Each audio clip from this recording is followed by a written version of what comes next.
ঘোরায় বমি বমি লাগে, আর টিউমারটা এখন বেশ বড় হয়ে গেছে, তাই পেটটাও ফুলে আছে।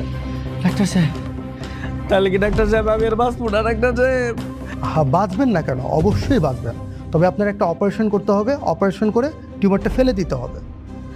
দাঁড়াইছেন কেন? তাড়াতাড়ি অপারেশন করে ফেলান না, আমার জামাইরে বাঁচাই দেন ডাক্তার সাহেব। ঠিক আছে, আমরা তো অপারেশন করবোই, কিন্তু আপনাদেরও তো প্রিপারেশন নিতে হবে। পরিবারের সবাইকে জানান, অপারেশনের প্রিপারেশন নেন। আর অপারেশনটা কিন্তু খুব দ্রুত করতে হবে, কারণ টিউমারটা অনেক বড় হয়ে গেছে। আপনি অপারেশন করালাম, আমি উনি বাড়িতে খবর দিতেছি, তুমি কোনো টেনশন করো না। আচ্ছা, আপনাকে তো দেখে মনে হচ্ছে আপনি প্রেগনেন্ট।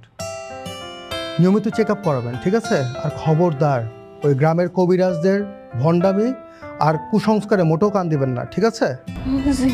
ঠিক আছে, আপনারা প্রিপারেশন নেন, আমি বাকিটা দেখছি।